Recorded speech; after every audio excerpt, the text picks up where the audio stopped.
Hello guys, and welcome to another episode of the JRE review. As always, thanks for downloading, I appreciate it. And today's conversation is for a really cool guest, Graham Hancock, for Joe's podcast 1284. Graham's been on a bunch of times. Joe is a big fan of his, and the guy has a fascinating viewpoint on history, which is really cool, and it's always great to have him on. Very smart dude, you know, and well thought out, chilled guy as well, and their conversation was awesome. It was super fascinating.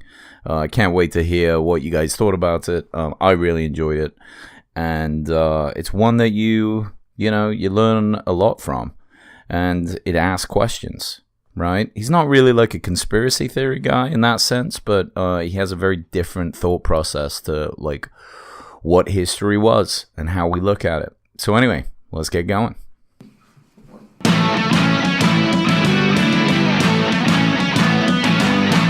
Welcome to the Joe Rogan Experience Review, where each week I review every single episode of the Joe Rogan Experience. What more do you want?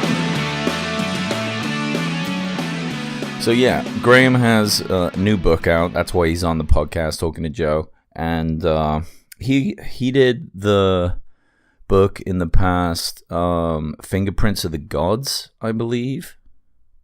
And in that book, he just brings up a lot of questions about like ancient civilizations and, you know, are things as old as we say they are? Have we been around longer than thought? And kind of looks at different technologies and cities that maybe now are kind of underwater and we don't really believe that they were there.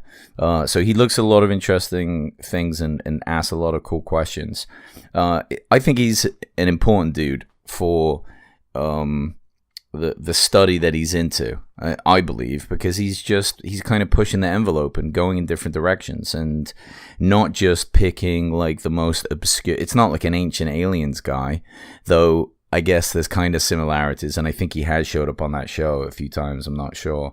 But what I like about him is he keeps working really hard, you know, even though scientists and like historians often discredit him, you know, to work through that kind of negative pressure is tough, and he stands strong, and you know, certain people are starting to really look at his work now and be like, oh shit, this guy has something to talk about, you know, there's something here.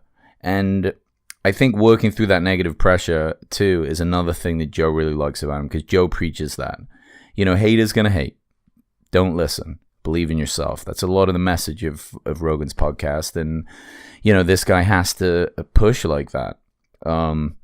And people, again, when it comes to like history and all the rest of it, he talks about how he doesn't get invited to these conferences. He doesn't get to hold real debates with people. He just gets dismissed like almost immediately. And that must be incredibly frustrating to feel that kind of negative pressure. His buddy, Randall Carson, who's been on Rogan's podcast before with Graham Hancock, they had a really cool debate once against another guy who was a skeptic that came on. And I can't remember that guy's name, but he's pretty good too, you know, and they're all friends of Joe. So Joe had them all on together. And if you haven't heard that podcast, it's just one of the older Graham Hancock ones. Definitely check that out if you found this one interesting, because there's a lot of cool stuff in there. And their debates cool because, you know, they go back and forth, and the one guy's saying he doesn't agree with this, and then they give some evidence. But it's overall, it's like it's a good debate back and forth. And a good time to kind of press these issues and see what the research is. And listening to Randall Carson is really cool. That guy is also super smart.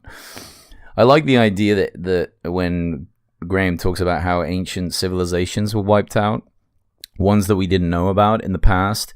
And he doesn't have, obviously, a ton of evidence for it, but there are, like, these little snippets of things, and it looks like we've been around doing things, like, well over 100,000 years, which is, you know, it's a short amount of time in the history of the planet, but it's a long-ass fucking time, and that's really cool, especially because, you know, when we're looking at history, we only really go back to, like, you know, the Egyptians, and we don't know a lot about them. And, you know, we kind of skip over it all. And then we have fairly decent recorded history from like 80 on, maybe 1,000 years on, it's like quite a lot better. But just knowing that, you know, for 98,000 years before that stuff was happening, and we really have very little idea what was going on. And, you know, they found this place called Göbekli Tepe or something, and it's really, really old and was purposely buried, and, you know, people aren't really sure why, but it's like, you know, all these stones, and it's like leaving a bit of a message behind, and it's cool that these people like Graham go there and ask real new questions instead of just dismissing everything like, oh, this was just made by farmers, or this couldn't have been made by like an advanced people, even though the structure itself is massive and incredibly difficult to make. I think we're going to see a new generation of like archaeologists that come along and start asking different questions. And maybe that'll get us more answers. Like, that's the point, right? You want to figure out what was going on. You want history that is accurate. And I love that stuff. He talks in this podcast, the bit that really stood out to me and I enjoyed was when he was talking about how the pyramids were made. And obviously, you know that that's like a really fucking difficult thing to build, clearly. But when he was talking about these huge granite stones that were like massive amount of tons of granite lifted up really, really high above the king's chamber, and how they could have even got there. And, you know, just the fact that we have no real idea of how they did that is still really cool. I mean, we think we've got so much figured out, and then you hear that, and it's like, how the fuck did they do this shit? Like, what? There must have been something else going on, but we think, no, just primitive. They probably just used a, you know, pulley system or some ropes or, I don't know, a ramp. And it's like, hold on, try and do that. Like, we'd struggle today to build a lot of those things, to be honest, even with, like, new tools. And that's fun to think about. He talked some about the maps, like old maps, right? So it sounded really fascinating to me. I've never heard anything about that before, but I don't look into these things. But he talked about these really old maps. So Antarctica, he said, was discovered in like 1819. And that was it. We didn't know about it before that. But on these really old maps, it shows Antarctica. Like, and these maps are like 1,000 years old, or maybe even older than that. And that's fucking cool. I would love to see those. I would love to see any image of that. So it was like during the Ice Age and beyond that the seafaring folks somehow were able to make pretty accurate maps. So like, they're not perfect, but it's like, how the hell were they even able to kind of put that together? And the fact that they knew Antarctica was there and we didn't, you know, even just like, I guess just 200 years ago we found this out. That's not that long. But for another people to have known it was there way, way longer does bring up some important questions. Who the hell were they?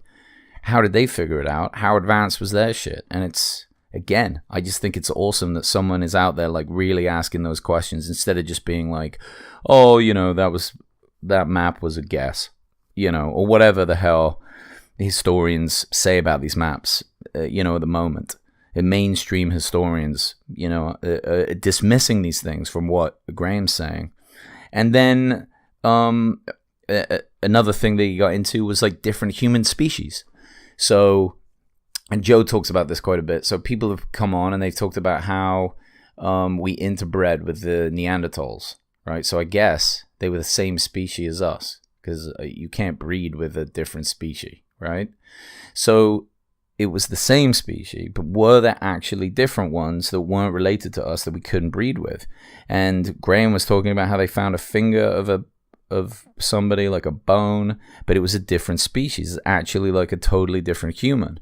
And learning more about that and where they came from and how we interacted with them, who knows if we can ever get that kind of information, like if there's any knowledge or writing or undiscovered kind of bit of history that will explain it. But it's still really cool that kind of interaction happened. Like, what a fucking wild thing. You can see why this guy does this.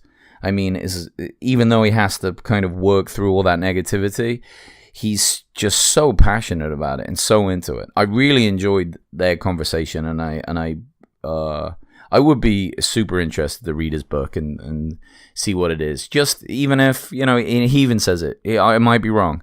you know, but I'm asking the questions, and it's worth asking. And I love that. I love that kind of attitude. But anyway, guys, that's it from me today. Thanks a lot for listening, and have a great day. Bye.